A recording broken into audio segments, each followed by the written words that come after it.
Class 9-এর বাচ্চার কথা শুনলো তুমি কানবা? তোমার কাছে তো বলতো না ভাইয়া, তোমার কাছে তো বলবে না। এই জন্য দয়া করে, আখেরাত তো নষ্ট হবেই হবে, দুনিয়াটাও নষ্ট হবে। শারীরিক যোগ্যতা, সক্ষমতা, যৌবনের ক্ষমতা নষ্ট হয়ে যায়।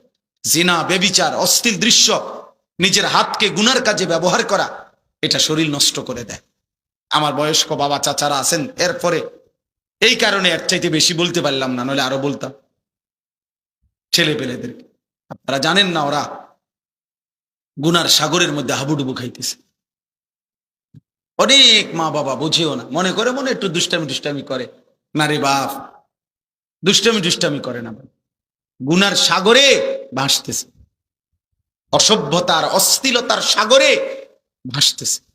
হাজার হাজার যুবক সারা রাত, কিশোর যুবক 12, 14, 16 বছরের ছেলেদের সারা রাত এক ফোঁটা ঘুম নাই, সারা রাত নারী দেখে, সারা রাত ছবি দেখে, সারা রাত অনলাইনে হাজার হাজার টাকা জুয়া খেলে, মোবাইলে জুয়া খেলে। হায় জুয়াখোর, নিজেরও ফকির বানায় বা বাবারও ফকির বানায়, একদিন পুরা ফ্যামিলিটারও শেষ করি। এই কয়দিন আগেও এক ছেলে আমার কাছে কাঁদছে, রাত 2টা বাজে, আমার মাহফিলের থেকে যাওয়ার পথে দাঁড়াইয়া চিৎকার দিয়া কাঁদছে আমার জড়াই ধরে, যে হুজুর আমার আব্বা একটা ফার্মেসি নিয়ে দিছে আমারে, আমি মোবাইলে জুয়া খেলতে খেলতে ফার্মেসির সমস্ত পুঁজি শেষ করে, আমার আব্বাও ফকির, আমিও ফকির। আহ আহ এজন্য গুনাহ শান্তি দেয় না, একদিন না একদিন ফকির বানায়। আল্লাহ তাআলা সমস্ত ছেলেদেরকে ফিরবার তৌফিক দান করেন। বাবাদেরকে, বয়স্কদেরকে, ওলামায়ে কেরামকে বলি, আপনারা ছেলেদেরকে তাড়ায় দিয়েন না, ফিরাবার চেষ্টা করেন। এই দমক, এত কথা বলার উদ্দেশ্য আমার, আমি উদ্দেশ্য চাই যে আগলাইতে, চেষ্টা করছি ফিরাতে, পরে ফিরাবার চেষ্টা করেন। অনেক সময় অনেক বয়স্ক লোক আছে, কথাবার্তা ওই উল্টা কয়, তেসরা কয়। হ্যাঁ, নমাজে পড়ো না, কি রোয়াজ করাও, চিনি আপনারে দিয়ে কি হইব, দিলেন একটা বেটকি মেরে আরি তারে, মানে তার উৎসাহটাই কি করে দিলেন, নষ্ট করে দিলেন। না, এটা তো ঠিক করলেন না। আপনি এটা বলেন যে বাবা মাশাআল্লাহ মাহফিল করাইছ, এখন আল্লাহর রহমতে নামাজও পড়ো, আপনি পজিটিভ বলেন, তারে উৎসাহ দেন, তারে আগায় আনেন। ও নষ্ট হয়ে গেলে আমাকে লাভ, কথা বলেন না, ও ফিরে আসলে লাভ, ফিরে আসলে লাভ। আমাদের সন্তানরাই আমাদের দ্বীনের জন্য লড়বে। জি বাবা, তাইলে আল্লাহর কথা মনোযোগ দিয়ে শুনতে হয়। আল্লাহ বলছেন তাইলে অবশ্যই তোমাদের উপরে রহমত বর্ষিত হবে। কারণ রহমত বর্ষিত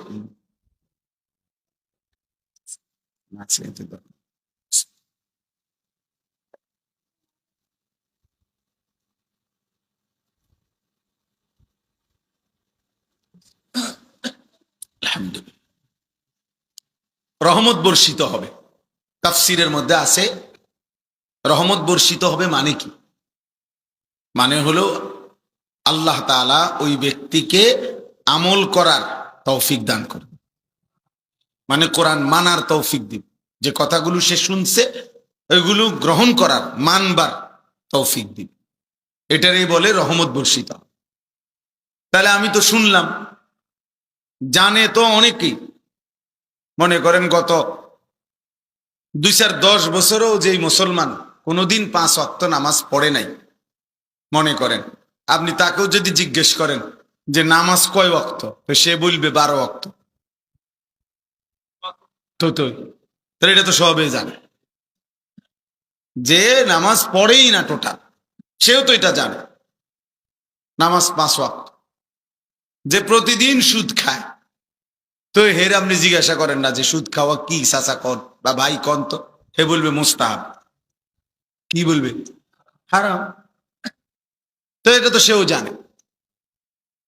তাহলে একটা হলো জানা, জানি আর কি আমি, আরেকটা হলো জানা বিষয় আমলে পরিণত করা। তো নিয়ম হলো যে কেউ জানা বিষয়কে আমলে পরিণত করে, ওইটাকে বলা হয় ইলম, এলেম বলে ওইটাকে। এই তালেব ইলম যারা আছে মাদ্রাসা, তোমাদের জন্য ভাই এটা জরুরি। এলেম তখনই এলেম হয় যা অর্জন করার পর আমলে পরিণত করা পর্যন্ত স্বস্তি হয় না, তৃপ্ত হয় না, সেটাকে ইলম বলে। মুফতি শফি রহমতুল্লাহ আলাই এটা বলছে। এই জন্য শুধু শব্দ মুখস্থ জানে, বলতে কইলে বলতে পারে, পড়াটা, এটারে ইলম বলে না, এটারে বলে মালুমাত, অর্জিত জ্ঞান। সে এমনি কিছু জানে, কিন্তু যখন আমলে পরিণত হয় তো এটাকে ইলম বলে। পাঁচটা জিনিস একত্র হলে এলেম পূর্ণ হয়। আল ইস্তিমা, মনোযোগ দিয়ে শোনা। আল ফাহমু, বুঝা, মনোযোগ দিয়ে তো শুনলাম, এরপরে আমি বুঝলাম কিনা এটা, যে আমার আসলে কি বলছে কথাটা। সাহাবায়ে কেরাম না বুঝলে আবার জিজ্ঞেস করতেন, আইদ, ইয়া রাসূলুল্লাহ, আবার বলেন, আবার বলেন, আবার বলেন। বুঝা, যতক্ষণ পর্যন্ত না বুঝতেন ততক্ষণ পর্যন্ত আবারও জিজ্ঞেস করতেন। এবং নবীজিও সাল্লাল্লাহু আলাইহি সাল্লাম, হাদিসে আছে, ফামা জালা ইউকাররিরুহা, নবীজি সাল্লাল্লাহু আলাইহি সাল্লাম, সাহাবী বলেন, নবীজি এই কথাটি বারবার বলতেছিলেন, বারবার বারবার বারবার। তাহলে অনেক কথা আছে নবী যেগুলা বারবার বলতেন, মানে যেন সাহাবারা বুঝতে পারে। হাদিসের মধ্যে আছে, ওই ছেলে, এই ছেলে, এই অপদার্থ, নিষেধ করছি না বেটা, মোবাইল আলগে দিতা না, তোমার অসুবিধা হলে মোবাইল টিপা বাকি থাকলে যাও, উঠে যাও তুমি এখান থেকে। এটা তো আর কোনো নির্বাচনী জনসভা না যে অনেক লোক হইতে হবে, আমি তো আর ভোটের প্রার্থী হয়ে আসছি না, ঠিক না? তো আর অসুবিধা কি? শ্রোতা বেশি কম দিয়ে তেমন কিছু আসে যায় না। এখানে মূলত বিষয় এটা না, শ্রোতা বেশি না কম এটা মূল বিষয় না। মূল বিষয় হলো আল্লাহ তাআলা গ্রহণ করলেন কিনা, গ্রহণ করলেন কি। এজন্য এটা তো নির্বাচনী জনসভা না ভাই, যে অনেক লোক হইতে হবে। বাকি আলহামদুলিল্লাহ আসছে আল্লাহর বান্দা, শুকরিয়া। আমি এটা নজর রাখি, আমার এটা তবিয়ত, চারদিকে নজর রাখি। তাইলে এক নাম্বার হলো মনোযোগ দিয়ে শোনা, দুই নাম্বার হলো বুঝা, তিন নাম্বার হলো সুম্মাল হিফজু, মুখস্থ করা, চার নাম্বার হলো সুম্মাল আমালু, আমলে পরিণত করা, পাঁচ নাম্বার হলো সুম্মান নাশরু, অতঃপর অন্যের কাছে পৌঁছানো। এই পাঁচটা যখন হয় তখন ইলম পূর্ণ হয়। মনোযোগ দিয়ে শুনছে, যথোপযুক্তভাবে বুঝছে, মুখস্থ করছে, আমলে পরিণত করছে, অন্যের কাছে আবার কি করছে, পৌঁছেছে। এই পাঁচটা একসাথে হলে ইলম হয়, পূর্ণ ইলম হয়। এই জন্য ভাই এক নাম্বার বিষয় এটা, মনোযোগ দিয়ে শোনা। এটা যদি কেউ কষ্ট করে করে তো আস্তে আস্তে জীবন পরিবর্তন, আন্তরিকতা থাকে। কোনো বাচ্চা যদি হাঁটতে চেষ্টা করে ধীরে ধীরে একসময় পূর্ণ হাঁটতে পারে। তো সোয়াদ থাকলে সে যদি নাই দাঁড়ায়, সে যদি এক দুই কদমও না পারায়, সে হাঁটা শিখবে কেমন? তো কোনো বান্দা যদি আগ্রহই না করে, তার ইচ্ছাই নাই আল্লাহর হুকুম মানার, গুনাহ ছেড়ে দেওয়ার, তো সে পরিবর্তন হবে কিভাবে? তার তো এই ব্যাপারে কোনো মানসিকতাই নেই।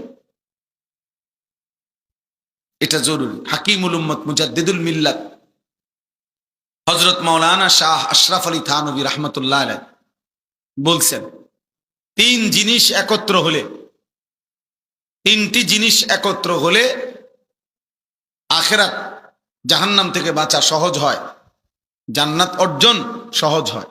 এক নাম্বার হলো ইরাদা, আমাকে আগে এটা নিয়ত করতে হবে, ইচ্ছা করতে হবে যে আমি জাহান্নাম থেকে বাঁচতে চাই, আমি জান্নাতে যেতে চাই, আমি আল্লাহর হুকুম মানতে চাই, আল্লাহ তাআলার নিষেধগুলো ছাড়তে চাই। এই ইচ্ছা আমার হৃদয়ে, ইরাদা, আকাঙ্ক্ষা আমার থাকতে হবে। আমার এটা কোনো মানসিকতাই নাই, তাহলে হবে কেমন? আমরা অনেক সময় বলি না, যারে ভাই সে যাইতে চাচ্ছে না, তুই কিত্তা জোরাজোরি করো, হে যাইবে না নবী নগর। ও কোনোভাবেই যাবে না, তুমি তারা কিত্তা টানাটানি করো, তাহলে তার যাওয়ার কোনো ইচ্ছাই নাই, তারে আপনি কেমনে নিবেন? ওর পড়ার কোনো মানসিকতাই নাই, পরে আপনি কেমনে পড়াবেন? ইচ্ছা, প্রথমত ইচ্ছা থাকতে হবে, আমার এরাদা। 2 নাম্বার হলো হিম্মত, অর্থ হলো মজবুত ভাবে দৃঢ়তার সাথে, প্রতিজ্ঞার সাথে চেষ্টা, অব্যাহত চেষ্টা, ধারাবাহিক চেষ্টা করে যেতে হবে। গুনাহ আমি ছাড়বই, আল্লাহর হুকুম আমি পালন করবই, মিথ্যা আমি বলবই না, সত্য আমি ছাড়বই না। এই যে দৃঢ় একটা হিম্মত, মানে অব্যাহত প্রচেষ্টা, লাগাতার প্রচেষ্টা। একবার পিছলা খাইছে, আবার ফিরে দাঁড়াইছে, একবার হোঁচট খাইছে, আবার দাঁড়াইছে, আবার দাঁড়াইছে। একবার শয়তান আমাকে গুনাহ করায় ফেলছে, তো ঠিক আছে, এবার আমি আবার খেয়াল রাখবো যে শয়তান আমার দিয়ে যেন গুনাহ করতে না পারে, করাইতে না পারে। এইভাবে হিম্মত, হিম্মত, হিম্মত যদি হয়, ধীরে ধীরে মানুষ আগাইতে পারে। 3 নাম্বার হলো দোয়া, আল্লাহর কাছে চাইতে হয়, দোয়া করতে হয়, আল্লাহ আপনি আমারে আপনার হুকুম মানার তৌফিক দেন, গুনাহ ছেড়ে দেওয়ার তৌফিক দেন। আপনি দয়া না করলে মালিক আমি পারবো না। আল্লাহুম্মা লা মানিআ লিমা আ'তাইতা, আয় আল্লাহ আপনি দিলে বাধা দিবে কে? নবীজি দোয়া করতেন 5 ওয়াক্ত নামাজের পর, ওয়ালা মু'তিয়া লিমা মানা'তা, আপনি না দিলে দেবে কে? ওয়ালা ইয়ানফাউ যাল জাদ্দি মিনকাল জাদ, নবীজি বলতেন আল্লাহ আপনাকে বাদ দিয়ে কারো কোনো চেষ্টায় কি লাভ হবে? নবীজি দোয়া করতেন আল্লাহুম্মা আইন্নি আলা যিকরিকা ওয়া শুকরিকা ওয়া হুসনি ইবাদাতিক, আয় আল্লাহ আমি আপনার জিকির করতে চাই, আপনার শুকর আদায় করতে চাই, আপনার ইবাদত সুন্দরভাবে করতে চাই, আপনি আমাকে সাহায্য করেন। নবীজি প্রত্যেক নামাজের পরে 3 বার এই দোয়া পড়তেন, আল্লাহর কাছে সাহায্য চাইতেন।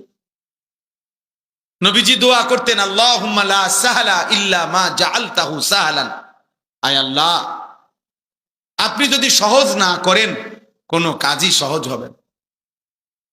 ওয়া আনতা তাজআলুল হাজনা ইযা শি'তা সাহলান, আপনি আমার সমস্ত চিন্তা দুঃখ পেরেশানিকে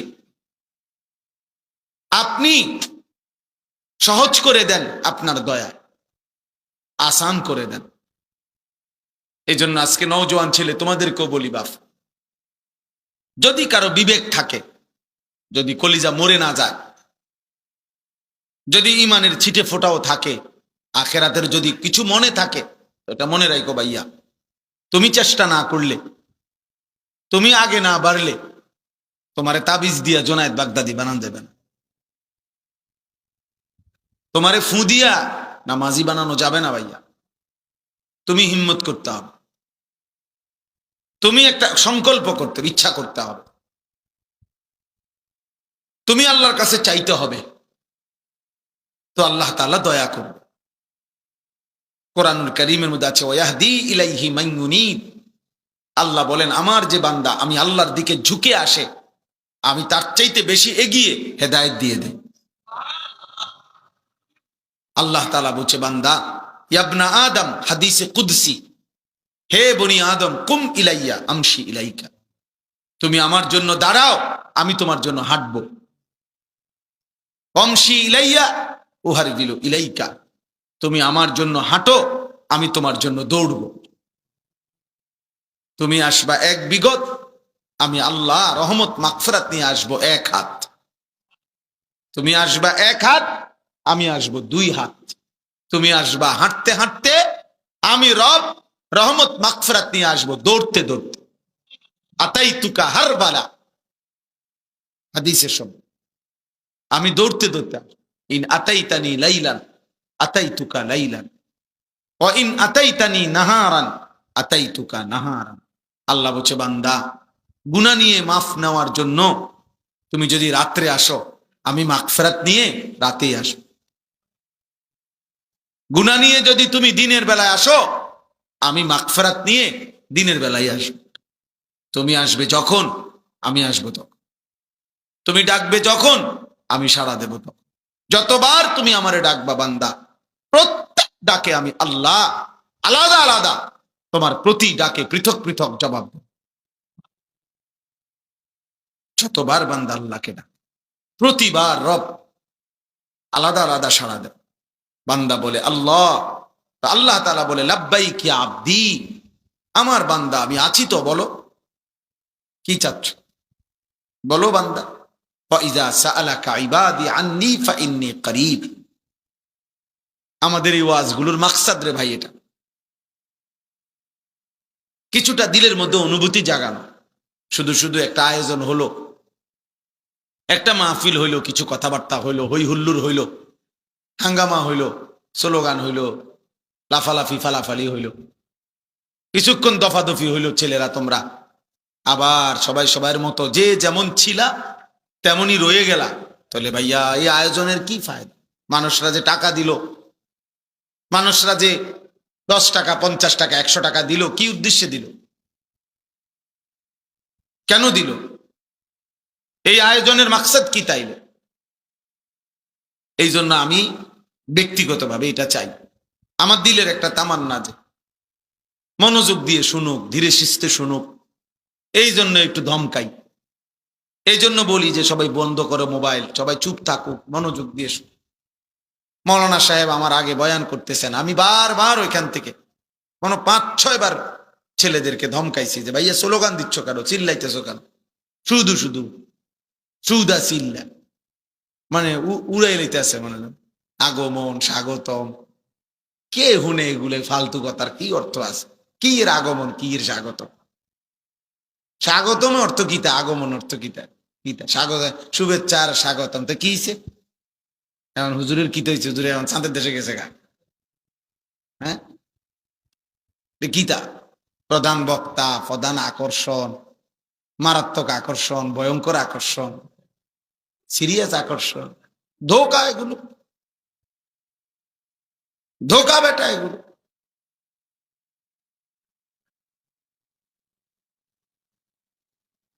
বরং আল্লাহর কথা যিনি বলে, যখন বলে, জোহরের পরে বলুক আর ফজরের পরে বলুক, রাত 10টায় বলুক আর সকাল 10টায় বলুক, আল্লাহর কথা যখনই বলে তখনই দাম, তখনই কি? মাগরিবের পরে কইলে উনি বিশেষ বক্তা, আসরের পরে কইলে উনি এলাকার বক্তা, এশার পরে কইলে উনি সাধারণ বক্তা, লাস্টে কইলে উনি প্রধান বক্তা। এটা কোন কিতাবের কথা? এটা কোন কিতাবে আসছে? এটা তাহলে শেষে ওয়াজ করলে উনি প্রধান বক্তা, এটা কেমনি সিদ্ধান্ত এলো? মানে এই সিদ্ধান্তটা হয়েছে কোথায়? জাতিসংঘে? এটা কোনো বিষয় না, বিষয় হলো আল্লাহর কথা। আমরা সব সব আলেম, আপনার মসজিদের ইমাম আর এদেশের বড় বক্তা, সব আখিরাতের ফেরিওয়ালা, কবরের ফেরিওয়ালা, পরকালের ফেরিওয়ালা। কেউ 10 জনের কাছে বলে, কেউ 10,000-এর সামনে বলে, এই সংখ্যার উপরে কোনো সফলতা না, আল্লাহ গ্রহণ করার উপরে সফলতা।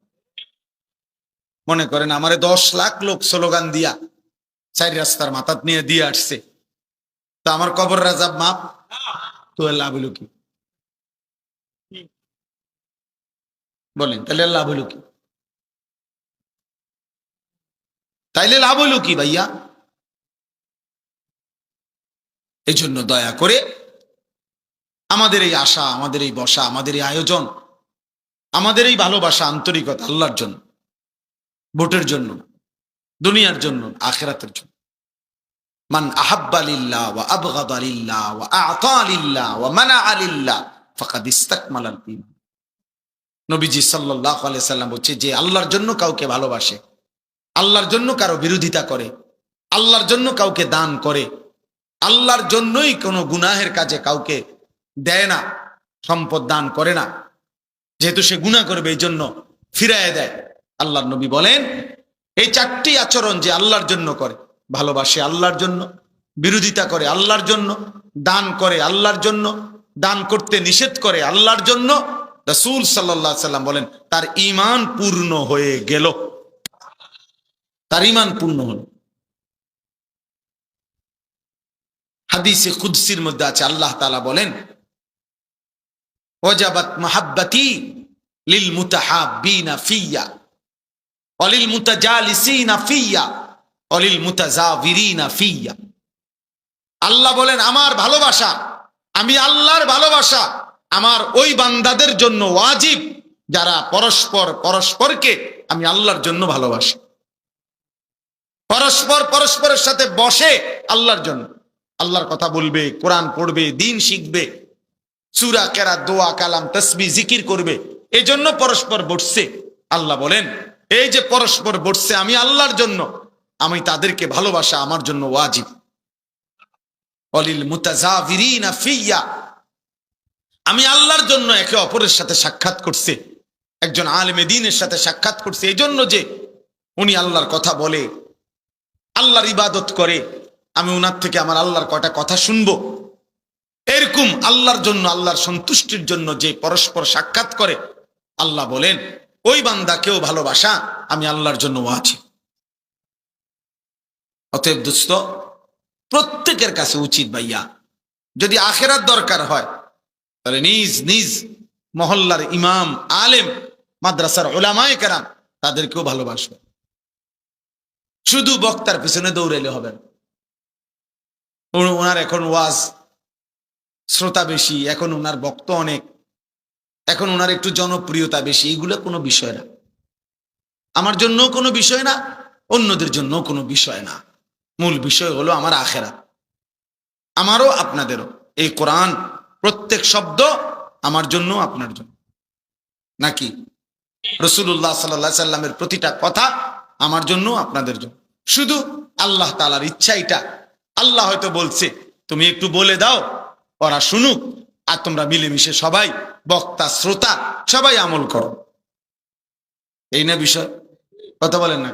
নামাজের ওয়াক্ত হইলে শুধু শ্রোতাদের উপরেই তো নামাজ ফরজ, সবার উপরে। হালাল হারামের মাসআলা শুধু শ্রোতাদের জন্যই কি? সবার জন্য। আল্লাহ আমাদেরকে বুঝার তৌফিক দান করে। প্রত্যেকটা মানুষের কাছে অনুরোধ আমার, এক ওয়াজে 1 ঘন্টায় দুনিয়ার সব বলা শেষ করা সম্ভব না ভাইয়া, কিন্তু এই মূল নীতি বলল, নিজ নিজ ইমামের কদর করে, আখেরাত যদি দরকার হয় প্রত্যেকের মহল্লার উলামায়ে কেরামের কাছ থেকে দ্বীন শিখেন, ওযু শিখেন, নামাজ শিখেন, সূরা কেরাত, দোয়া, কালাম শিখেন, হালাল হারামের মাসআলা জিজ্ঞেস করেন। মনে রাখবেন 2টা জিনিস প্রত্যেক মুসলমানের জন্য শেখা ফরজে আইন। একটা হলো যে আমল সকলেই করতে হয়, ওই আমলের বিস্তারিত, ওই আমলের মাসআলা, ওই আমলের জন্য যা করতে হয় ওইটা জানা শিখা, ওইটা ফরজে আইন। যেমন নামাজ ফরজ কার কার উপরে বলে না? তাইলে নামাজের মাসআলা, ওযুর মাসআলা, গোসলের মাসআলা, সূরা কেরাত, দোয়া, কালাম শুদ্ধ করা প্রত্যেকের উপরে ফরজ আইন। স্কুলের হোক, কলেজের হোক, মাদ্রাসার হোক, দিন মজুর হোক, ঠেলাওয়ালা হোক, বুড়া হোক, জওয়ান হোক, 9 বছরের হোক আর 90 বছরের হোক আর 900 বছরের হোক, যার কোরআন শরীফ অশুদ্ধ, আপনি মূর্খ না বকলম, আপনি ইংরেজি শিক্ষিত না গ্রামের, এটা দেখার বিষয় না। খোদার কসম, সূরা কেরাত যার অশুদ্ধ তার নামাজ হবে না, হবে না, হবে না। 100 বছর পড়লেও হবে না, 1 কোটি বছর পড়লেও হবে। হ্যাঁ, এটাই কথা। আপনি শিখবেন, আপনার জন্য ফরজে আইন শেখা। আপনি তাব্বাত ইয়াদা ঠিক করতে হবে, কুল হুয়াল্লাহু আহাদ ঠিক করতে হবে।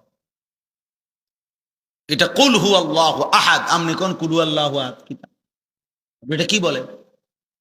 শব্দটা হলো সুবহানা, আপনি বলেন সুবহানা, সুবহানা বেলাজিম, সুবহানা বেলাজিম, এটা কি? 100 বছর পড়লেও হবে না নামাজ। শব্দ হলো আত্তাহিয়াতু, হা, আপনি কোন আত্তাহিয়াতু লিল্লাহি ওয়া সালাওয়াতু, এটা কি? হবে না আপনার নামাজ। একজনেরও না।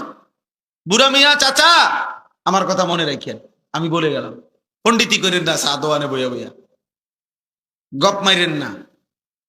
অনেক বুড়া মিয়া আছে, মাতবর পণ্ডিত, কথা কয় যে মানে যেন বাপসাব এমন যে কোনো পাত্তা দেয় না, অথচ একটা দোয়া জানে না, একটা সূরা জানে না, একটা আত্তাহিয়াতুটা শুদ্ধ কইতে পারে না, দোয়ায় কুনুত শুদ্ধ বলতে পারে না, লম্বা লম্বা কথা কয়, ফাঁকনা ফাঁকনা কথা কয়। হ্যাঁ, হুজুরের বসে বসে চা দোকানে আকিদা ঠিক নাই, অমুক হুজুরের আকিদা ঠিক। আরে সুবহানাল্লাহ, আপনি যে বিড়ি খান আপনার এটা একদম পিওর আকিদা। হ্যাঁ, চা দোকানে বসে যে আপনি বেডির নাচ দেখেন, নাটক সিনেমা দেখেন, টেলিভিশন দেখেন, এটা আকিদা? হ্যাঁ, এটা সহি আকিদা? এটা গুনাহ না? কথা বলেন না কেন? এটা গুনাহ না? 30 বছর ধরে গুনাহ ছাড়তে পারলেন না, 60 বছর বয়স পর্যন্ত মিথ্যা ছাড়তে পারলেন না, হারাম ছাড়তে পারলেন না, আপনি কারে বুদ্ধি দেন মিয়া? সাবধান মুসলমান, খামখেয়ালি করবেন। আখেরাত প্রিয় বাপ আমার, হাসরের মাঠ খেলার মাঠ না। হাসরের মাঠ বাপ ফুটবল খেলার মাঠ না, এটা মস্কারির মাঠ। সুপারিশ আপনার আব্বার সম্পত্তি না, মনে রাখেন। নবীজি সাল্লাল্লাহু আলাইহি সাল্লাম সুপারিশ করবেন 100 বার, কিন্তু সুপারিশ মানে কি? মানে নবীজি বলে দিয়েছেন, উম্মত মৃত্যু পর্যন্ত বিড়ি খাইতে থাকবা, আর কবরের থেকে উঠলেই আমি জান্নাত দিয়ে দেবো, নাকি? সুপারিশ, এই তো সুপারিশ। মৃত্যু পর্যন্ত সুদ খাইতে থাকবা, আর হাসরের ময়দানে দাঁড়াইলেই আমি নবী তোমারে বেহেশত বুঝাই দিব। তুমি 60 বছর পর্যন্ত কথায় কথায় গালি দিবা, আর কবরে গেলেই আমি নবী সুপারিশ করে বেহেশত দিয়ে দেবো। এই তো সুপারিশ না? নবীজির সুপারিশ মানে এই বাবা, কোনো নিয়ম কানুন নাই, কোনো কাগজপত্র নাই, কোনো ফাইল টাইল দেখাইতে হবে না। হ্যাঁ, আপনি সুদের উপরে কিস্তির উপরে কবরে যাবেন, আপনি মরছেন আর আপনার ফুতে কিস্তি টোয়ায়, আপনি মরছেন আপনার বউয়ে কিস্তি উড়ায়। আমাকে পরিচিত এক ইমাম সাহেব ওই দিন বলছে, বাজার মসজিদের ইমাম, উনি আমার শুনাইছে, হুজুর বাজারের এক ব্যবসায়ী মারা গেছে, মাসখানিক পরে বেটার বউয়ে ইমাম সাহেবের আইয়া পর্দার আড়াল থেকে বলতেছে, হুজুর আপনি যদি একটু, আপনি তো বাজারের সব দোকানদার করে চিনেন, আমগো বড়া কার কাটতে টিয়া ফাড়া, এটা যদি আপনি দূর উঠাই দিতেন। হুজুরে বলতেছে, হুজুর পুরা বাজারে প্রসিদ্ধ যে উনি এই বাজারের সবচেয়ে বড় সুদখোর ছিল, বাজারের সব দোকানদার ওনার থেকে সুদে টাকা নিত। এখন ওই বউয়ে আইয়া আবদার করছে হুজুরের কাছে, হুজুরের সুদের টাকাটি উড়াই দিত। হায় নাফরমান বাবা, তুমি তো কবরে চলে গেলা আর তোমার বউয়ে সুদের টিয়াটো হয়। তুমি তো কবরে চলে গেলা বাপ, তোমার সন্তান কিস্তি শোধ করে, কিস্তি শোধ করে। হ্যাঁ, আপনার কবরে নেকি যাচ্ছে তো না? কথা বলেন না কেন? কবরে নেকি যাচ্ছে তো আপনার? আপনি তো কবরে চলে গেলেন, আমনের জিফুত নাতি নাতি ঘরে টেলিভিশনে আমনের বউ বাচ্চা নর্তকীর নাচ নাটক সিনেমা দেখে, আমনের কবরের মধ্যে নেকি যাচ্ছে তো?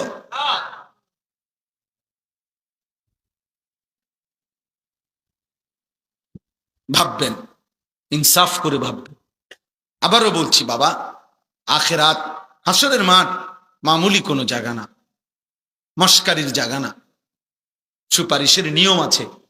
হাউজে কাউসারের 1 ফোঁটা পানির জন্য রাসূলুল্লাহ সাল্লাল্লাহু আলাইহি সাল্লামকে আপনার জিন্দেগি বুঝাই দিতে হবে। নবী সাল্লাল্লাহু আলাইহি সাল্লামের 23 বছরের কলিজা ছেঁড়া দিন, 23 বছর তিনি কি পরিমাণ রক্ত ঝরাইছেন জিজ্ঞাসা করবে নবী, উম্মত আমল নামাটা দেখাও, দেখাও। আমি 23টা বছর তায়েফে রক্ত ঝরিয়েছি, পেটে পাথর বাঁধছি, ক্ষুধার কষ্টে আমার রক্তে জমিন ভেসে গেছে। আমি উহুদের দান দান শহীদ করা রক্ত নিয়ে আমি পড়েছিলাম বেহুশ হয়ে যুদ্ধের ময়দানে। আমার সাহাবীরা একজনের পর একজন, এক যুদ্ধে 70 জন সাহাবীর পবিত্র লাশ আমার সামনে শাহাদাতের রক্ত পান করছে। খামখেয়ালি, খামখেয়ালি। গত 6 বছরে তুমি কোনোদিন 5 ওয়াক্ত নামাজ পড়ো নাই। 30 বছর আমার উম্মত সুদ খাইলা, এখন আসছো সুপারিশের জন্য, লজ্জা করে না? বেহায়া।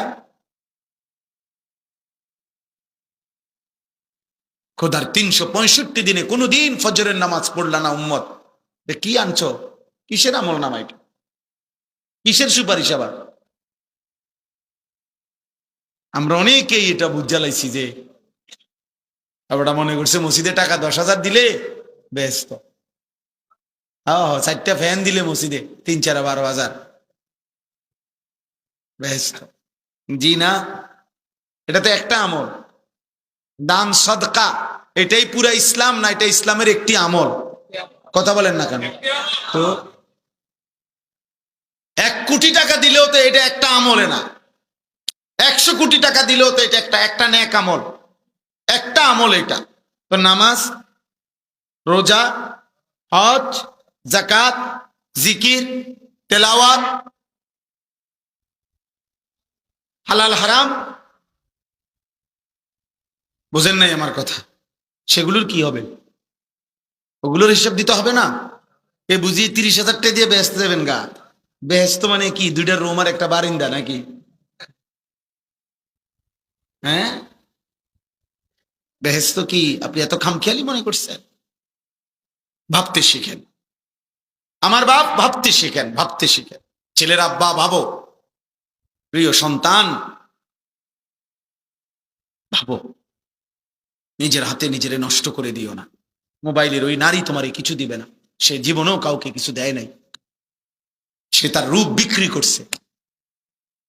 মোবাইলের ওই নর্তকী তোমারে কিছু দিবে না, তার কাছে দেওয়ার মতো কিছু নাই, তার যা দেওয়ার ছিল সে টাকার বিনিময়ে তা বিক্রি করে দিছে। এজন্য নর্তকী সুখ দেয় না, বেহায়া নারী সুখ দিতে পারে না, বেপর্দা নারী খোদার কসম সুখ দেয়। কারণ বেপর্দা নারী, বেহায়া নারী প্রতিনিয়ত তোমার চাইতে উত্তম পুরুষের দিকে তাকায় থাকে। যে নারী টেলিভিশনের নায়করে দেখে, যেই মহিলা ঘরে বসে বসে টেলিভিশনে অন্য পুরুষ দেখে, ওই এ বেডির জামাইরে কেমনে পছন্দ করব? কারণ এ বেডির জামাই চাইতে তো ওইটা তো আরো বেশি সুন্দর। ওই বলবে যে আমার এটা কিতা দিছে, হ্যাঁ আমার দিয়ে একটা অজাত আমার কোহালে দিল,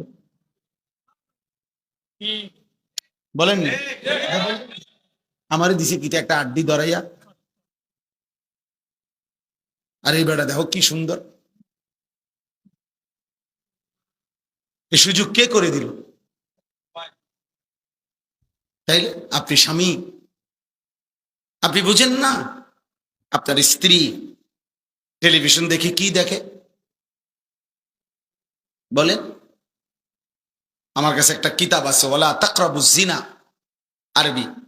ওই কিতাবের মধ্যে আছে, বিশ্বাস করেন ওই কিতাবে আছে, ওই পুরুষের চাইতে কাপুরুষ, ওই পুরুষের চাইতে নিকৃষ্ট, ওই অভিভাবকের চাইতে নিচু নিকৃষ্ট মানুষ আর কেউ হইতে পারে না, যে দেখে যে তার স্ত্রী ছেলে মেয়ে টেলিভিশনের মধ্যে মোবাইলের মধ্যে একজন যুবক পুরুষ একজন যুবতী নারীকে জড়িয়ে ধরছে, এই দৃশ্য দেখতেছে তার ছেলে তার মেয়ে, এরপরও যার আত্মমর্যাদায় আঘাত লাগে না, যার কাছে লজ্জা লাগে না, শরম লাগে না, তার চাইতে নিকৃষ্ট পুরুষ কোন আল্লাহর জমিন আর কেউ হইতে পারে না। তুই বেটা কোনো ব্যাড হইতে না, বেটা তুমি কোনো ব্যাড হইতে না, মেয়ে তুমি কোনো পুরুষে না, বেটা স্ত্রী আমার। আর এই বেটি ওই বেড়ায় আরেক বেডিরে জড়াইয়া ধরে, আর আমার বউ এটা তাকায়া তাকায়া দেখে ঘন্টার পর ঘন্টা, আর এই অপদার্থ স্বামী বেগারে বেউকুফ বেটা। মরে যাওয়া উচিত বেটা, মরে যাওয়া উচিত। মিয়া লজ্জা থাকলে শরম থাকলে ভেঙে ফেলেন এই টেলিভিশন, আসার দিয়া ভেঙে ফেলেন, ওই মোবাইল ভেঙে ফেলেন, স্ত্রীর সাথে বুঝাপড়া করেন। আমি তোমারে বিয়ে করছি, আমি পর পুরুষ দেখবা কেন? ছেলেকে বলেন বাপ আমার একটা একটা টাকা ঘামের টাকা, আমি প্রতিটা টাকা কষ্ট করে উপার্জন করছি বাপ, সেই টাকা দিয়ে তুমি 24 ঘন্টা মোবাইলে নারী দেখবা, ছবি দেখবা, একটা ওয়াক্ত নামাজ পড়বা না বাপ, তাহলে তুমি আমার সন্তান, তুমি আমার ছেলে, আমার মেয়ে, আমার এই কষ্টের উপার্জন তাহলে কার জন্য করলাম? আল্লাহর দুশ্মনের জন্য? বেনামাজি আল্লাহর বন্ধু না দুশ্মন? বেনামাজি নবীর বন্ধু না দুশ্মন? আমার ঘামের টাকা, একটা একটা প্রবাসীর টাকা, ঘামের টাকা, কলিজা ছেঁড়া টাকা। আমি সেদিন দেখছি আপনার সিমেন্টের বস্তা নামাইতে আছে, বিশ্বাস করেন, একটা লোকরে ট্রাকের থেকে তাকায় ছিলাম আমি, অনেকক্ষণ চেহারাটা ঘামে, লুঙ্গিটা গাঞ্জিটা ভিজা পানি হয়ে গেছে, আর চেহারাটা মধ্যে এত ঘাম। একটা একটা বস্তা সিমেন্ট, হয়তো একটা বস্তা নামাইয়া গোডাউনে তুলে হয়তো 3 টাকা বা 5 টাকা। আহারে ভাইয়া, 50টা বস্তা যদি নামায়, এই লোকটার প্রতিবারে পিঠটা বাঁকা হয়ে গেছে। সিমেন্টের বস্তা সোজা করে নামানো যাবে? পিঠটা বাঁকা করে নামাইছে 50 বার। একটা বস্তা 50 কেজি, প্রতিটা বস্তা নামাইতে বেচারা পিঠটা বাঁকা করে, কি পরিমাণ ঘাম তার ঝরে ঝরে পড়ছে। প্রতিটা বস্তায় হয়তো 5 টাকা করে পাইছে, তাহলে 50টা বস্তায় মাত্র 250 টাকা। এই 250 টাকার মধ্যে তুমি ভাই, আমার নওজোয়ান ছেলেরা, কল্পনা করো আব্বা, তোমার বাবার কি পরিমাণ ঘাম এটার মধ্যে। সেই ঘামের কষ্টের টাকা তুমি 2 হাতে মোবাইলে উলঙ্গ ছবি দেখে শেষ করে দিলা। সারা রাত নারী দেখে, জিনা ব্যভিচারের দৃশ্য দেখে শেষ করে দিলা। হায় হায় নাফরমান মানুষ এত পাষাণ হয় কেন? মুসলমান এত নির্মম হয় কিভাবে বাবা বলেন? আপনারা আপনাদের ছেলেদেরকে ফিরান। আমি শুধুমাত্র ওই যে যুবকের হৃদয়ের স্পন্দন, বলিষ্ঠ কণ্ঠস্বর, এই সমস্ত পদবি শোনার জন্য খোদার কসম আমি বলি না, আমার এই পদবীর দরকার নাই। পদবি দেওয়া করবো কি? আমার উদ্দেশ্য একটাই, আপনাদের বিবেক জাগায় দেওয়া, অনুভূতি জাগায় দাও। একটা ছেলে যদি ভাবে যে আসলে ঠিক হইতেছে না এটা, এই নারী, ছবি, মোবাইল, অশ্লীল দৃশ্য, প্রিয় সন্তান, এটা তোমার একদিন জাহান্নামে নিয়ে যাবে। একদিন তোমার চরিত্র নষ্ট হয়ে এই সমাজের আর কেউ কদর করবে না, বলে যে তো অসভ্য ছেলে, চরিত্রহীন, লম্পট। মানুষ কিন্তু চিনতে ভুল করে না। মানুষ চোরের কোনো জোনায়েদ বাগদাদি কয় না, জোনায়েদ বাগদাদির কোনো চোর কয় না। কথা বোঝেন নাই? মানুষ সবাই বাতে খায়, কেউ চিনতে ভুল করে না। মানুষ রাতকে রাতই বলে, দিনকে দিনে বলে। এই জন্য বাটফাররে মানুষ বাটফারই কয়, ইমানদাররে মানুষ ইমানদারই কয়। একেবারে একটা হারামখোর, মদখোর, নেশাখোরও যদি আপনি জিজ্ঞাসা করেন কোন নামাজি ব্যক্তি সম্পর্কে, সে বলবে ভাই আমি লোক খারাপ হইতে পারি কিন্তু উনি ভালো মানুষ, বলবে না? আবার যদি তোমার লগে একসাথে নেশা করে, একসাথে মোবাইলের ছবি দেখে, উলঙ্গ দৃশ্য দেখে, তোমরা 2 বন্ধু, এই বন্ধু 2 জন থেকে যদি একজন রে আলাদা করে বলা হয়, কিরে তোর লগের হইতে কেরুম, বলবে বাটফারের হেডকোয়ার্টার। কি এটা বলবে না? না, বলবে না আমার বন্ধু একজন বাগদাদির স্বাস্থ্য ভাই, উনি একার বাইজিদ বুস্তামি, হে এটা বলবে? অসম্ভব। তাকে যদি বলো যে কিরে ভাই তোরা এক লগে গুনাহ করো, তুই তো বন্ধু, বন্ধু তুমি কেমনে তার বিরুদ্ধে বলো? সে বলবে না, বিরুদ্ধে না, চোরের কি চোর বলবো না তো কি কম, হারাম করে হারাম করে বলবো না তো কি বলবো বেটা? এই জন্য অসৎ বন্ধুর কাছে অসৎ, আর দুশ্মনের কাছে অসৎ। অসৎ কি? অসৎ নেককার, নেককারী, চরিত্রবান, চরিত্রবান। এজন্য সুন্দর নাম বন্ধু যুব সংগঠন। মাশাআল্লাহ, বন্ধু যেন হয় আখিরাতের মনে করা। কোরআন শরীফে আছে, এই যাদের সংগঠন তারা শোনো ভাই, কোরআন শরীফে আছে আল আখিল্লাউ ইয়াউমা ইদিন বা'দুহুম লিবা'দিন আদুউন ইল্লাল মুত্তাকিন। আল্লাহ কোরআনে বলছে কিয়ামতের দিন সকল বন্ধুগণ একজন অপরের একে অপরের শত্রু হয়ে যাবে। ইল্লাল মুত্তাকিন, একমাত্র ইমানের বন্ধু, তাকওয়ার বন্ধু, নেক কাজের বন্ধু, একে অপরকে যারা গুনাহ থেকে বাঁচাইবার চেষ্টা করত সেই বন্ধুরা ব্যতীত। ওরা দুশমন হবে না, ওরা বন্ধুই থাকবে হাসরের মাঠে। খোদার কসম। আর বাকি বন্ধু সব দুশমন হয়েছে। মোবাইলের বন্ধু, বিকালের বন্ধু, খেলার বন্ধু, মোটর সাইকেলের বন্ধু, আড্ডার বন্ধু, জিনা ব্যভিচারের বন্ধু, মদ জুয়ার আসরের বন্ধু, হ্যাঁ, গল্প গুজবের বন্ধু, ব্যবসার বন্ধু, পার্টনার, এগুলো সব দুশমন হয়ে যাবে। আল্লাহ বলছে একমাত্র যারা মুত্তাকি, তাকওয়ার ভিত্তিতে বন্ধু করত, ইমানের ভিত্তিতে আল্লাহর ইবাদত, এক বন্ধু আরেক বন্ধুকে নামাজের জন্য ডাকতো। আমার দুই পরিচিত যুবক ভাই আছে, যাদের মধ্যে একজন ফার্মেসি আছে, আরেকজন ল্যাব তোষকের ব্যবসা করে। ওরা দুই বন্ধু মিলে তাদের মহল্লার ছেলেদেরকে ফজরের নামাজের জন্য উঠায়। আলহামদুলিল্লাহ, ওরা বলছে আমারে যে হুজুর 2 মাসের চেষ্টায় প্রায় 240 জন বন্ধু আমাদের ফজরের নামাজ জামাতে পড়ে। ওদের এরকম কাগজ আছে, হ্যান্ডবিল, লিফলেট আছে। ওই লিফলেটের প্রত্যেকটা 300 লিফলেট আমারে দেখাইছে, সুন্দর সুন্দর বাণী লেখা। তো প্রত্যেকটার নিচে লেখা আছে সৌজন্যে বেনামাজিকে খুঁজে বেড়াই, নামাজিকে বন্ধু বানাই। এটা তাকে সংগঠনের নাম। আমার গাড়িতেও আছে এই কাগজ, ওরা আমার দিছে। এটা বেনামাজিকে খুঁজে বেড়াই, নামাজিকে বন্ধু বানাই। বন্ধু হবে নামাজি, বন্ধু হবে নামাজি। ইন্নামা ওয়ালিয়্যুকুমুল্লাহু ওয়া রাসূলুহু ওয়াল্লাযীনা আমানুল্লাযীনা ইউকিমুনাস সালাহ। সরাসরি কোরআনের আয়াত। রব্বুল আলামিন বলে নিশ্চয়ই তোমাদের বন্ধু হবে কে? 1 নম্বরে আল্লাহ। মুমিনের প্রথম বন্ধু কে? আবার বলেন, আবার বলেন।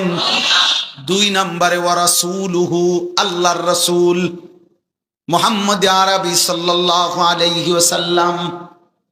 জন্য হাদিসের মধ্যে আছে সাহাবারা প্রায় সময় বলতেন আমার বন্ধু আমার মুহাম্মদ, আমার নবী আমাকে বলছেন, এভাবে বলতেন আওসানি খলিলি।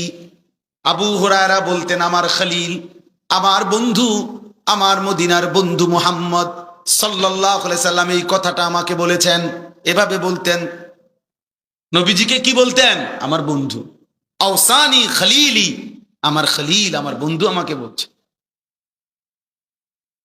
হাদা সাহিবু নবীনা, ওসমান রাদিয়াল্লাহু আনহু বলছে আমার বন্ধু, আমার সাথী, আমার নবী, আমার বন্ধু, আমার মুহাম্মদ সাল্লাল্লাহু আলাইহি সাল্লাম এভাবেই আমল করছেন।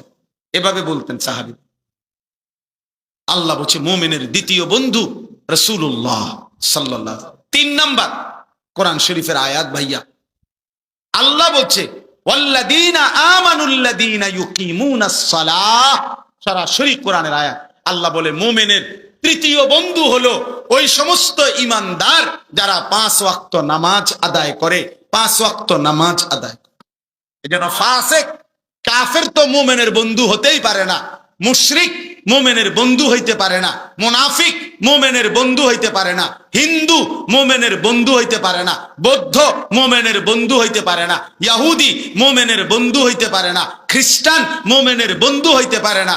এমনকি কোন ফাসিক, পাপী মুমিন দাবিদার, মুসলমান দাবিদার পাপী, সুদখোর, ঘুষখোর, হারামখোর, জিনাখোর, ব্যভিচারী, মদখোর, গাঁজাখোর, ফুট্টাখোর, বাবাখোর, ডাইলখোর, হারামখোর, এরা ঈমানদারের বন্ধু হইতে পারেন না।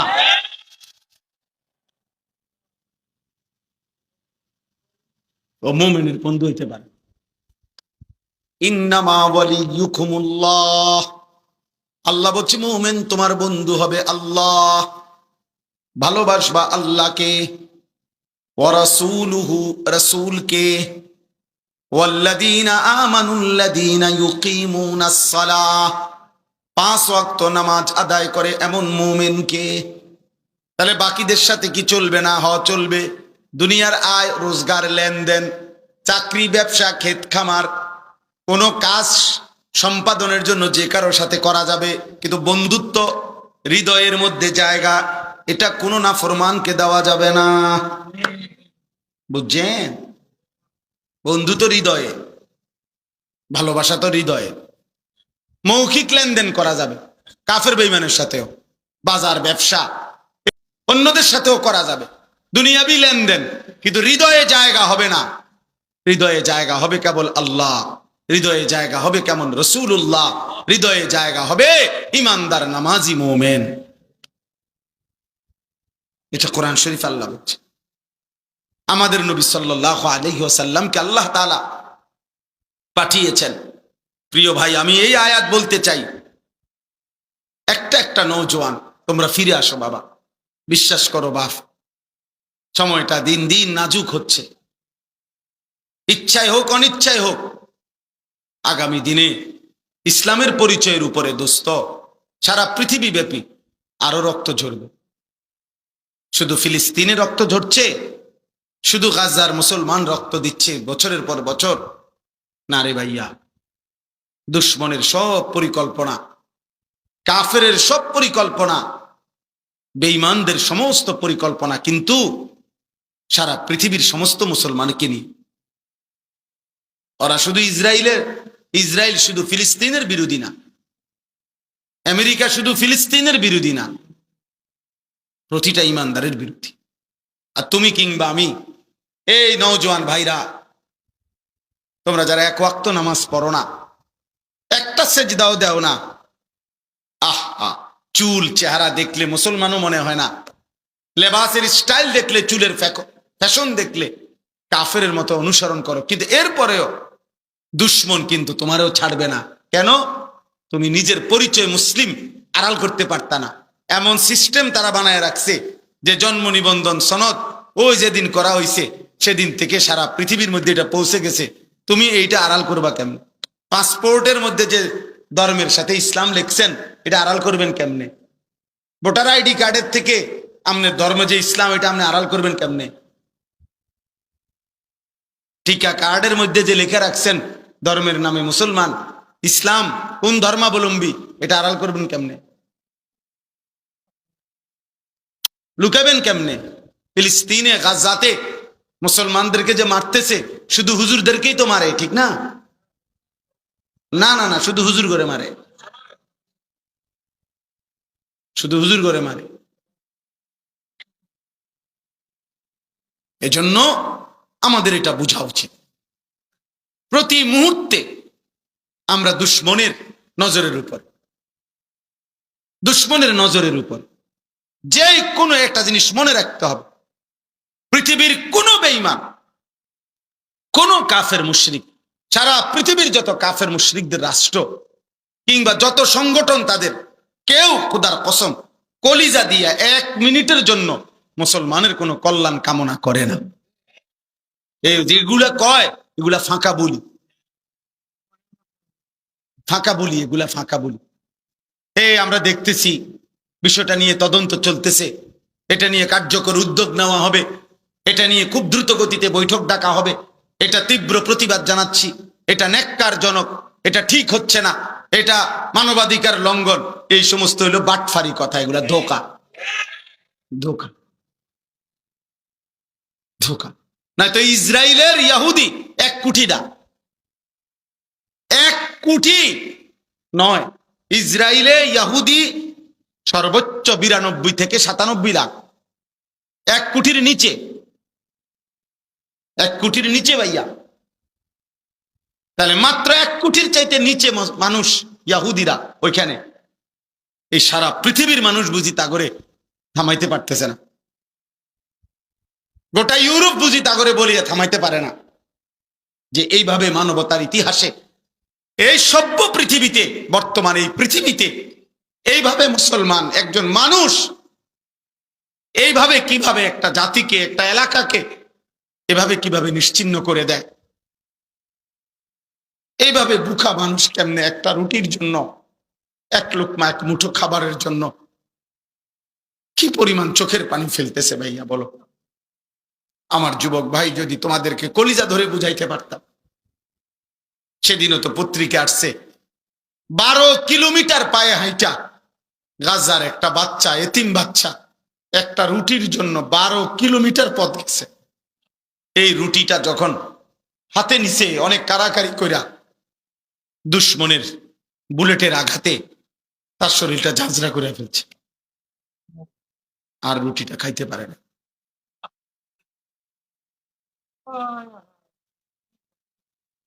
তোমরা দেখো, ছবি দেখো বাবা, তোমরা নারী দেখো, তোমাদের আর নারী দেখা শেষ হলো না, তোমাদের উলঙ্গ ছবি দেখা শেষ হলো, তোমাগো মোবাইলের নেশাই আর গেল না, তোমাগো চুলের ফ্যাশন, তোমাদের চুল ঠিক করতে, চুল আশ্রাইতে, চুল কাটাইতে চলে যায় 500 টাকা, 1000 টাকা। চলো ঠিক আছে বাবা, চলো। দুই একজন মাশাআল্লাহ হাসতেছে, খুশি মাশাআল্লাহ যে মুসলমানের এই পরিমাণ জুলুম, আমি হাসলাম। প্রতিবন্ধী যে কি বোঝে না তাও জানে না, কি জানে না তাও জানে না, কান্না উচিত না হাসা উচিত তাও জানে না। গুনাহ তারে এত মাতাল বানায় দিছে, আল্লাহর অবাধ্যতা নাফরমানি তাকে এভাবে পাগল বানায় দিছে, সে আর কিছুই বোঝে না, সে আর কিছুই বোঝে। সে মা ছেড়ে দিতে পারবে, বাবা ছেড়ে দিতে পারবে, এমন অসংখ্য লাখ লাখ ছেলে আছে, গোটা ফ্যামিলি প্রয়োজনে সে ছেড়ে দিবে, কিন্তু তারে আপনি ওই মোবাইলটার থেকে আলাদা করতে পারতেন না। সে প্রয়োজনে স্কুল ছেড়ে দিবে, মাদ্রাসা ছেড়ে দিব, প্রয়োজনে মা বাপ বংশ ফ্যামিলি ইজ্জত সম্মান সব ছেড়ে দিবে প্রয়োজন, কিন্তু মোবাইল আর তার বন্ধু নামের কয়টা অসৎ দুষ্ট সঙ্গী অগরে সে ছাড়বেন। হায় হায় নওজোয়ান, আল্লাহর জন্য লড়বে কে? দ্বীনের জন্য লড়বে কে? মুসলমানের জন্য কাঁদবে কে? বাপ ইমানের পক্ষে লড়বে কে? তাই আমাদের সন্তানরাই যদি, আমাদের মুসলিম যুব সমাজ তারা যদি বরবাদ হয়ে যায়, তো ইসলামের জন্য লড়বে কে? আল্লাহ আমাদের সন্তানদেরকে তৌফিক দান করেন, আল্লাহ আমাদের সমস্ত ছেলেকে কবুল করেন। একজন ছেলেও যদি বুঝো আমি সার্থক, আমি একজন ছেলের আশায় থাকি, যদি কখনো একজনও বদলায়, যদি কখনো একজন ছেলে বুঝে মানে আমি নামাজ পড়বো, আল্লাহকে রাজি করব, আল্লাহ তৌফিক দান করেন। নবী সাল্লাল্লাহু আলাইহি ওয়াসাল্লাম যেদিন শেষ পৃথিবী থেকে বিদায় দিয়েছেন, সেদিনও তিনি নামাজের কথা বলে গেছেন, বলে গেছে না? শেষ কথা বলে গেছে। নবীজি শেষ মুখে হাসি দিছেন উম্মতকে দেখে, সেটা হলো ফজরের নামাজ। কিতাবে আছে সোমবার দিন রবিউল আউয়াল মাসে ফজরের নামাজে নবীজি সাহাবীদেরকে মসজিদে দেখে খুশিতে হাসি দিছিলেন, মুচকি হাসি। আর আয়েশা রাদিয়াল্লাহু তাআলা আনহা নবীজির স্ত্রীকে বলছিলেন, আয়েশা আমার 23 বছরের মেহনত সার্থক, আমার চোখের পানি, আমার তায়েফের রক্ত, আমার পেটে পাথর বাঁধা ক্ষুধার কষ্ট, আমি শেষবারের মতো আমার উম্মতকে, আমার সাহাবাদেরকে পুরা মসজিদ ভরা ফজরের নামাজে দেখে গেলাম। এরপরেই আল্লাহ নবী 2 হাত তুলে আল্লাহকে বলছেন, আল্লাহ আমি এবার আপনার কাছেই যেতে চাই। সেই দিন জোহরের নামাজের ওয়াক্তের সময় আগেই আল্লাহ নবী সাল্লাল্লাহু আলাইহি সাল্লাম ইন্তেকাল করছে। হ্যাঁ ভাইয়া, এটাই বিশুদ্ধ ইতিহাসের কিতাবে তারিখে আছে। নবীজি উম্মতকে শেষ কোন নামাজে দেখছেন? ফজরের জামাত শেষ হাসি দিছেন। তাহলে সেই উম্মত যখন আমল নামা দেখাবে নবীজির সামনে, প্রত্যেকের আমল নামা নবীজির সামনে দেখাইতে হবে। তো সেই আমল নামা নবী যখন উল্টাবে, দেখবে 365 দিনে, 2 বছরে, 3 বছরে কোনো দিন উম্মত একটা ফজরের সেজদা না।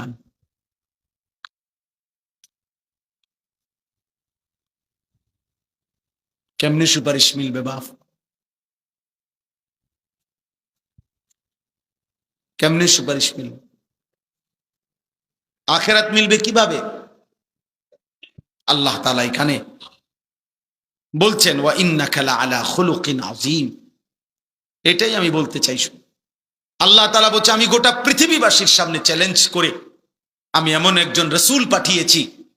আল্লাহ বলছে, বান্দা আমি কসম করে বলছি, আমি আল্লাহ কসম করলাম, আমি যে কলম দিয়ে তাকদীর লেখাইছি, ওয়াল কালাম, সেই কলমের কসম, আমি যে তাকদীরে যত কথা লিখছি সমস্ত কথার কসম, আমি একজন রাসূল পাঠিয়েছি।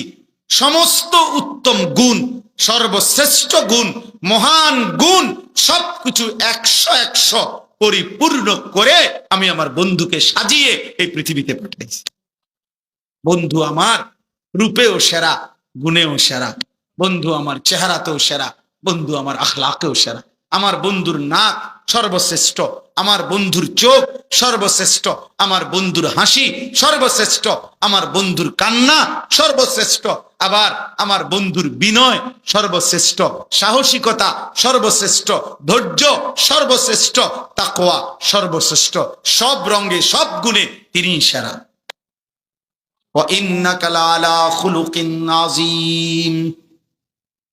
আল্লাহ বলেন, পৃথিবীবাসী আমি কসম করে বলছি, মা আনতা বিনিআমাতি রাব্বিকা বিমাজনুন।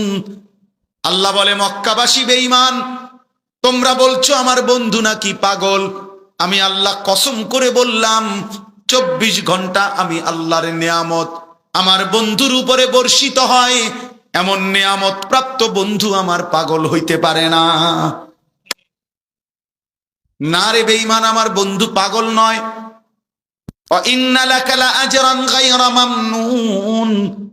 আল্লাহ বলে, বন্ধু আমি আপনারে ওয়াদা দিলাম, আপনার প্রতি সেকেন্ডের বিনিময়ে, প্রতি ঘন্টার বিনিময়ে আপনি দাওয়াত দেন, আপনি ঈমানের প্রচার করেন, আপনি কালেমার এলান করেন, আমি আল্লাহ ওয়াদা দিলাম একটা সেকেন্ডের বিনিময়ে আমি আপনাকে অফুরন্ত হিসাব ছাড়া পুরস্কার দিতে থাকবো।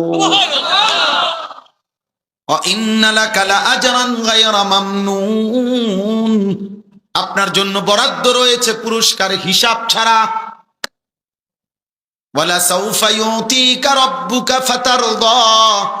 আল্লাহ বলে, বন্ধু আপনাকে আমি এতটা দেব, এতটা দেব, দিতে দিতে দিতে দিতে আমি আল্লাহ আপনি বন্ধুকে খুশি করে দেব, আপনার মুখে হাসি ফুটায় দেব।